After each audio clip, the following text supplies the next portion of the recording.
श्रीमन्महागणाधिपतये नमः। सदानिम्बवृक्षस्य मूलादिवासात् सुधास्राविणं तिक्तमप्यप्रियन्तं तरुं कल्पवृक्षादिकं साधयन्तं नमामीश्वरं सद्गुरुं సాయినాథ పరబ్రహ్మణే నమః। విశ్వకర్మ పరబ్రహ్మణే నమః। ప్రస్తుత కాలంలో ప్రతి ఒక్కరి జీవితంలో ఎన్నో రకాల ఉన్నతమైన జీవితాన్ని పొందాలని ప్రయత్నం చేస్తూ ఉంటారు.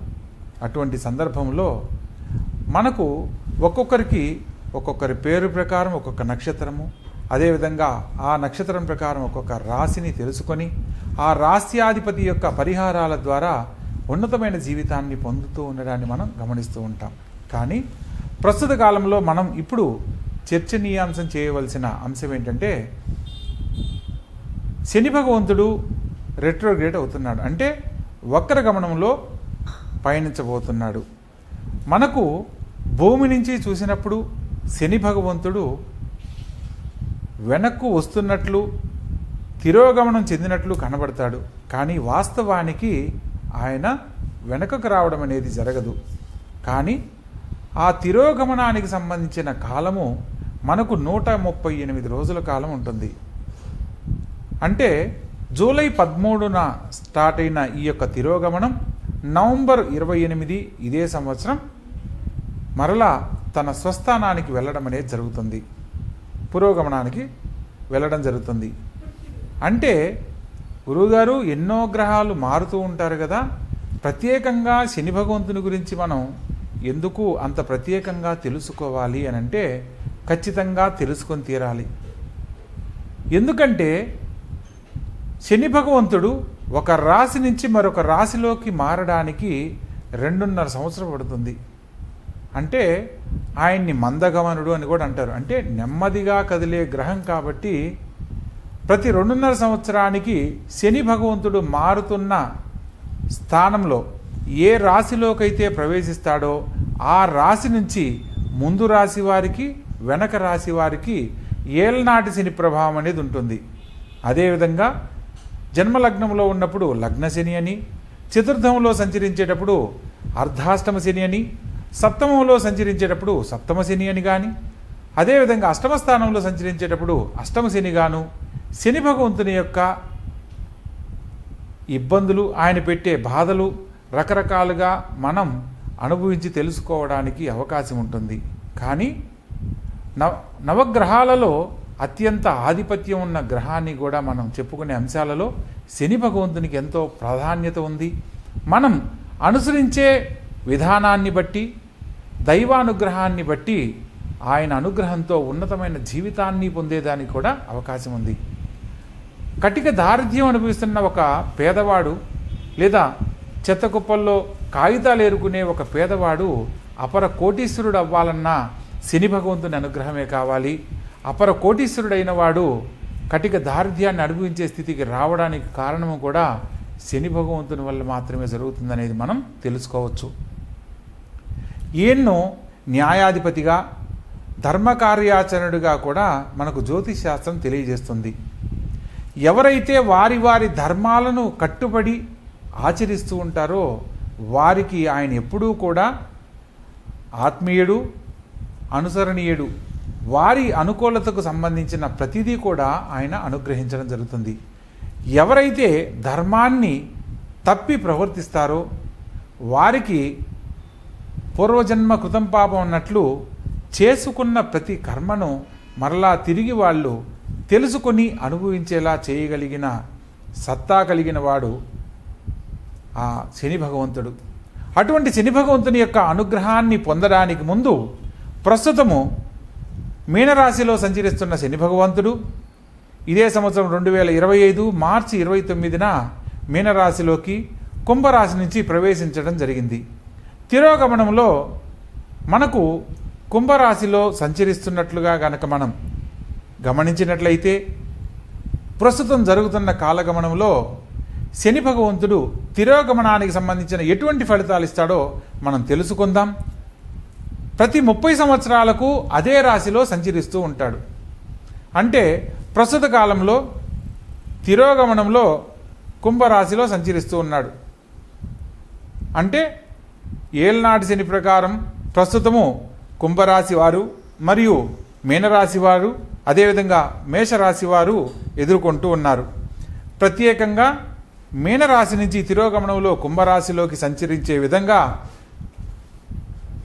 ఇంతకుముందు 30 సంవత్సరాల క్రితం వెనక్కి గనక మనం వెళ్ళినట్లయితే, ఉదాహరణకు ప్రతి 29 సంవత్సరాల 5 నెలలకు ఈ శని భగవంతుడు తిరోగమనం చెందడం జరుగుతుంది.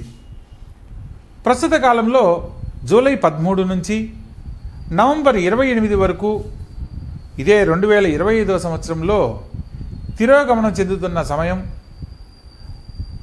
1993లో కూడా ఇదే ప్రకారం జరగడం జరిగింది. అయితే మనము ఇప్పుడు జరగబోయే విషయాల గురించి మనం తెలుసుకోవాలంటే 30 సంవత్సరాలు వెనక్కి వెళ్ళి ఆ సమయంలో జరిగిన కొన్ని పరిస్థితులను కనుక మనం గమనించినట్లయితే ప్రస్తుత కాలంలో మనం జాగ్రత్త పడి ఉన్నతమైన జీవితాన్ని పొందడానికి అవకాశం ఉంటుంది. 1993లో ఈ యొక్క శని భగవంతుడు మీనరాశి నుంచి కుంభరాశిలోకి తిరోగమనం చెందే సందర్భంలో జరిగిన విపత్తుల గురించి మనం కొన్ని చర్చించుకుందాం.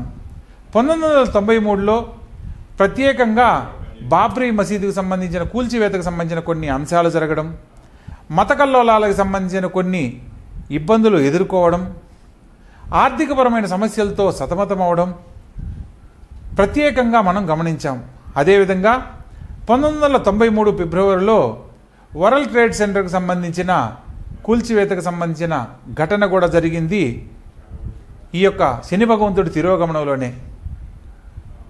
అక్కడి నుంచి మరలా కొంత 30 సంవత్సరాలకి 29 సంవత్సరాల 5 నెలలు వెనక గనక వెళ్ళినట్లయితే 1964లో ప్రత్యేకంగా పండిత్ జవహర్లాల్ నెహ్రూ గారు మరణించడము, అదే సందర్భంలో లాల్ బహదూర్ శాస్త్రి ప్రధానమంత్రిగా ఎన్నిక కావడము, ప్రపంచ దేశాలలో ఆర్థిక పరిస్థితులకు సంబంధించిన కొన్ని నూతన ఆలోచనలు వెలుగులోకి రావడం కూడా జరిగింది. అదేవిధంగా మనం ఇలా గనక చెప్పుకుంటూ వెళ్ళినట్లయితే శని భగవంతుడు తిరోగమనంలో మన జీవితానికి సంబంధించి కొన్ని ఫలితాలను పొందాలి అనంటే మన యొక్క పూర్వం భవిష్యత్తుకు సంబంధించి తెలుసుకునే అంశాలలో గతం జరిగిన విషయాలను గుర్తు చేసి భవిష్యత్తులో ఎటువంటి ఉన్నతమైన జీవితాన్ని పొందగలమో తెలియజేస్తూ ఉంటాడు. ప్రత్యేకంగా శని భగవంతునికి సంబంధించిన ఇచ్చే ఫలితాల్లో ఆలస్యం ఉంటుంది. ఏ పనైనా సరే అనుకోగానే జరగకపోవడం, అరే నేను ఇల్లు కొనుక్కుందాం అనుకున్నాను, ఈ కారణం చేత అది ఆలస్యం అయిపోయింది, లేదా మనకి ఎవరైనా డబ్బులు ఇవ్వాలి, లేదా మనం ఒక ఇల్లు అమ్మి ఇల్లు కొనుక్కోవాలనుకున్నప్పుడు ఆ ఇంటికి సంబంధించి అమ్మకాలలో ఆలస్యం అవ్వడం, లేదా రావాల్సిన ధనం ఒకవేళ ఇల్లు అమ్మినా రావాల్సిన డబ్బు సకాలంలో రాకపోవడం వల్ల కొంత మరలా మనం ఏదైనా నూతనంగా చేయాలనుకున్న కార్యక్రమాల్లో పనులు ఆలస్యం అవడానికి ప్రధానమైన కారణంగా చెప్పవచ్చు. అదేవిధంగా శ్రమ ఒత్తిడికి గురి చేస్తాడు. మనం ఏదైనా ఒక పని చేస్తుంటే ఒక ఉద్యోగి ఉదయం నుంచి సాయంత్రం వరకు 8 గంటలు మాత్రమే పనిచేస్తారు. కానీ ఈ యొక్క శని భగవంతుడు సంచరించే క్రమంలో 10 గంటలు, 11 గంటలు, 12 గంటలు కూడా పని చేయవలసిన పరిస్థితిని కల్పిస్తాడు. శ్రమ అధికం చేస్తాడు. పనుల వల్ల ఒత్తిడిని, మానసికంగా మనిషిని కొంచెం కృంగదీసే విధంగా పరిస్థితులు ఎదుర్కోవడం అనేది ఖచ్చితంగా జరిగి తీరుతుంది. అదేవిధంగా కొంత దైవచింతనకు లోనయ్యేలా కూడా చేస్తాడు. మనము ఎప్పుడైతే భగవద్భక్తికి దగ్గరవుతామో ఆ సందర్భంలో శని భగవంతుని అనుగ్రహాన్ని పొందేందుకు కూడా అవకాశం లభిస్తుంది. అదేవిధంగా కొన్ని సందర్భాల్లో నిరీక్షణ, మన జీవితం మీద మనకు ఆలోచన లేకుండా కూడా చేసే సందర్భాలు ఎన్నో ఉన్నాయి. అరే నాకే ఎందుకు జరుగుతుంది, నేనే ఎందుకు ఇలా ఉన్నాను, నాతో పాటు ఉన్న వాళ్ళందరికీ త్వరగా ఉద్యోగాలు వచ్చాయి, లేదా నాతో పాటు ఉన్న వాళ్ళందరికీ త్వరగా వివాహాలైనవి, నాకే ఎందుకు ఇలా జరుగుతుంది అని మనలో మనమే నాకు ఈ జీవితం అవసరమా అనే సందర్భాలు కూడా ఎదుర్కొన్న సందర్భాలను మనం ఎంతోమందిని గమనించవచ్చు. ఇట్లా ప్రతి ఒక్కరి జీవితంలో శని భగవంతుడు వారి వారి జాతక చక్రాలలో శని భగవంతుడు సంచరించే స్థానాన్ని బట్టి ఒక్కొక్క ఫలితాలను ఎదుర్కొనే విధంగా చేయడం జరుగుతుంది. అటువంటి సందర్భాలలో శని భగవంతుని యొక్క అనుగ్రహాన్ని పొందడానికి ఎవరైతే అనుకూలతకు సంబంధించి శని భగవంతునికి సంబంధించిన ఆరాధన కానీ, శని రక్షా స్తోత్రం కానీ, శని భగవంతునికి సంబంధించిన ప్రీతికరమైన దానాన్ని ఇవ్వడం కానీ, అదేవిధంగా తైలాభ్యంగనం చేయించడం కానీ, అదేవిధంగా శని ప్రీతికి సంబంధించిన వస్తువులు శని భగవంతుని ఆలయాల్లో, శనేశ్వర ఆలయాలలో ప్రత్యేకంగా పూజలు జరిపించి బ్రాహ్మణులకు దానం ఇవ్వడం కానీ, హెల్ప్లెస్ పీపుల్ అంటే పేద వయోవృద్ధులకు కానీ, పేదవాళ్లకు, అంధత్వంలో ఇబ్బంది పడుతున్న వారికి, అందులకు వీళ్ళందరికీ కూడా సేవ చేయడం ద్వారా కూడా శని భగవంతుని యొక్క అనుగ్రహాన్ని వెంటనే పొందేందుకు అవకాశాలు ఎన్నో ఉన్నట్లు మనకు జ్యోతిషశాస్త్రం వివరంగా తెలియజేస్తుంది. ప్రస్తుత కాలంలో ఈ యొక్క 2025 సంవత్సరము జూలై 13 నుంచి నవంబర్ 28 మధ్య కాలంలో జరుగుతున్న శని భగవంతుని యొక్క మీనరాశి నుంచి రెట్రోగ్రేట్ అయ్యి తిరోగమనం చెందుతున్న సందర్భంలో శ్రీమద్ విరాట్ పోతులూరు వీరబ్రహ్మేంద్ర స్వాములు వారి కాలజ్ఞానం ప్రకారం కూడా ఈ సందర్భంలో ఎన్నో రకాల విషవాయువుల చేత ఎన్నో రకాల సమస్యలతో ప్రజలు ఇబ్బంది పడతారనేది కాలజ్ఞానంలో తెలియజేయడం జరిగింది. ప్రత్యేకంగా ఈ సంవత్సరం మనము ఎందుకు గత సంవత్సరంలో అంతకుముందు జరిగిన ఎందుకు చర్చనీయాంశం చేసుకున్నామంటే, ప్రస్తుత కాలంలో కూడా ఇదే సంవత్సరం మార్చిలో శని భగవంతుడు కుంభరాశి నుంచి మీనరాశిలోకి ప్రవేశించడం జరిగింది. శని సంచారం మొదలైన ప్రారంభ కాలం నుంచి మనకు కాలిఫోర్నియాలో ఎంతో ఆస్తి నష్టం జరగడము, జర్మను, ఫ్రాన్స్ వంటి దేశాలలో తుఫాన్ల వల్ల, ఎర్త్ క్రాక్ వల్ల ఎంతో భూ నష్టము, జన నష్టం కలగడము, రీసెంట్లీ ఈ మధ్య అలహాబాద్లో జరిగిన విమానానికి సంబంధించిన క్రాష్ విషయంలో కానీ, అదేవిధంగా ఈ మధ్య కాలంలో బెంగళూరు నుంచి కామాఖ్యకు ప్రయాణమవుతున్న ట్రైన్కు సంబంధించిన యాక్సిడెంట్లో ఎంతోమంది మరణించడం కూడా మనం గమనించాము. అదేవిధంగా ప్రస్తుత కాలంలో ధర్మస్థలలో జరుగుతున్న అరాచకాలు, జరిగిన అరాచకాల గురించి వెల్లడవుతున్న విషయాన్ని అందరికీ తెలిసిన విషయమే. ఎంతోమంది స్త్రీలు అఘాయిత్యాల పాలై మరణించిన వాళ్ళను ఎంతోమందిని మనం తెలుసుకుంటూ ఉన్నాం ప్రస్తుత కాలంలో. ఇవన్నీ కూడా కాలజ్ఞానంలో ఎప్పుడో చెప్పబడినవి. శ్రీమద్ విరాట్ పోతులూరు వీరబ్రహ్మేంద్ర స్వాముల వారు కాలజ్ఞానంలో తెలియజేసిన అంశాలలో ప్రత్యేకంగా ఈ యొక్క 2025 సంవత్సరంలో విషవాయువుల చేత ఎంతోమంది పీడింపబడతారని, మరియు ఎన్నో రకాల ఉపద్రవాలు, ఆకాశంలో వింత నక్షత్రాలు పుట్టడము, తద్వారా ఎన్నో ఘోర అరాచకాలు ప్రారంభమవడము, అదేవిధంగా అగ్నిమాపక సంబంధమైన ప్రళయాలు జరిగే అంశాలు ఎన్నో జరగబోతున్నట్లుగా మనకు కాలజ్ఞానంలో తెలియజేయబడింది. ప్రస్తుత కాలంలో మనం గమనిస్తున్న అంశాలలో కూడా జరుగుతున్న విపత్తులను కనుక గమనించినట్లయితే కాలజ్ఞానంలో చెప్పినది ఏది కూడా మిస్ కాకుండా జరుగుతున్నాయి. అటువంటి సందర్భంలో మనము శని భగవంతుణ్ణి ఆరాధించే విధానం తెలుసుకొని ప్రత్యేకంగా ప్రతి ఒక్కరూ కూడా వారి వారిని కాపాడుకుంటూ వారి వారి కుటుంబాలను కూడా కాపాడుకునేందుకు చక్కని అవకాశాలు మనకు జ్యోతిషశాస్త్రం వివరంగా తెలియజేయబడింది. కాబట్టి ఒక్కొక్క రాసుల వారీగా ఈ యొక్క శని భగవంతుని సంచార ఫలితాలను బట్టి అనుకూల పరిస్థితులు, ప్రతికూల పరిస్థితులను తెలుసుకొని ఆ స్వామిని ఆరాధించే విధానంతో ప్రతి ఒక్కరూ ఉన్నతమైన జీవితాన్ని పొందాలని కోరుకుంటున్నాను. ఇక ఒక్కొక్క రాసుల వారీగా వివరంగా తెలుసుకుందాం. మనము ఈ యొక్క ద్వాదశ రాశుల గురించి తెలుసుకునే అంశంలో శ్రీమన్మహాగణాధిపతయే నమః. సదా నింబవృక్షస్య మూలాదివాసాత్ సుధాశ్రావిడం దిక్తమప్యప్రియంతం తరుం కల్పవృక్షాదికం సాధయంతం నమామీశ్వరం సద్గురుం సాయినాథం. సాయినాథ పరబ్రహ్మణే నమః. విశ్వకర్మ పరబ్రహ్మణే నమః. ముఖ్యంగా ద్వాదశ రాశుల యొక్క శుభాశుభ ఫలితాలను మనం తెలుసుకునే ముందు మీనరాశిలో సంచరిస్తున్న శని భగవంతుడు తిరోగమనంలో ఏ రాశుల వారికి ఎటువంటి శుభాశుభ ఫలితాలు ఇవ్వబోతున్నారో, ఎటువంటి పరిహారాల ద్వారా అన్ని రాసుల వారు సత్ఫలితాలు పొందగలుగుతారో వివరంగా తెలుసుకునే ప్రయత్నం చేద్దాం. కర్కాటక రాశి. ఈ యొక్క కర్కాటక రాశి జాతకులను కనుక పరిశీలించినట్లయితే శని భగవంతుడు తిరోగమనంలో జూలై 13 నుంచి నవంబర్ 28 మధ్యకాలంలో సంచరిస్తూ భాగ్యాధిపతి అష్టమ స్థానంలో సంచరిస్తబోతున్నాడు. అష్టమ స్థానాన్ని ఆయుష్ స్థానం అంటారు. ఈ సందర్భంలో అనేక రకాల అనారోగ్య సమస్యలతో బాధపడుతున్నవారు, దీర్ఘకాలిక అనారోగ్యాల సైతంతో ఇబ్బంది పడుతున్నవారు, ఎటువంటి ఇబ్బందులు ఎదుర్కొంటున్నా ఈ సందర్భంలో ఆరోగ్యానికి సంబంధించిన కొంత శుభ సంబంధమైన మార్పులు చేకూరుతాయి.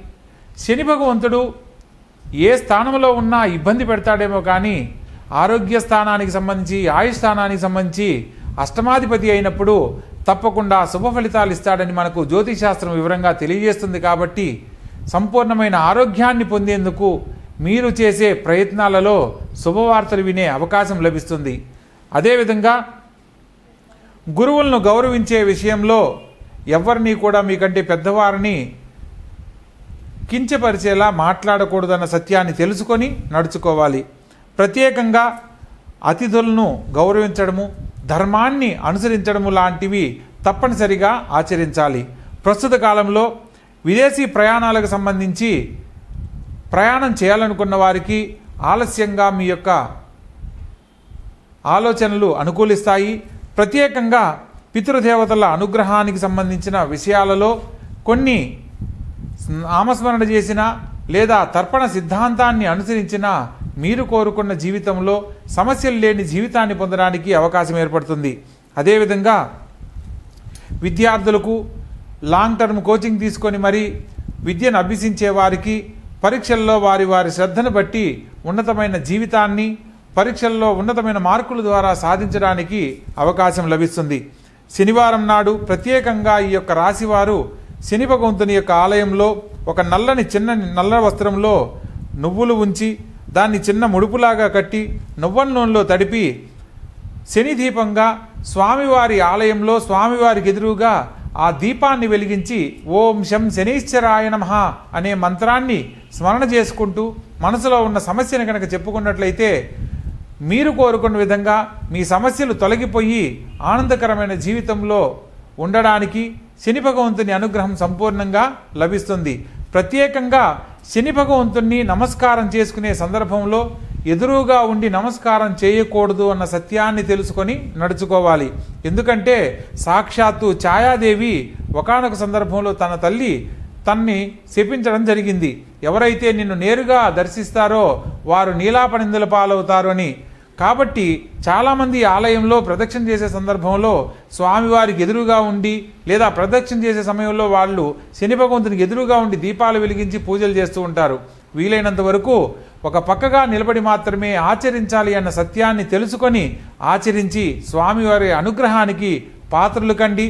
తప్పనిసరిగా ఏదైతే పరిహారంగా తెలుసుకున్నారో దాన్ని ఆచరించండి. జాతకరీత్యా ఎటువంటి సందేహాలున్నా కింద స్క్రోల్ అవుతున్న నెంబర్కు కాల్ చేసి తెలుసుకొని ఆనందకరమైన జీవితాన్ని పొందండి. శుభస్య శీఘ్రం.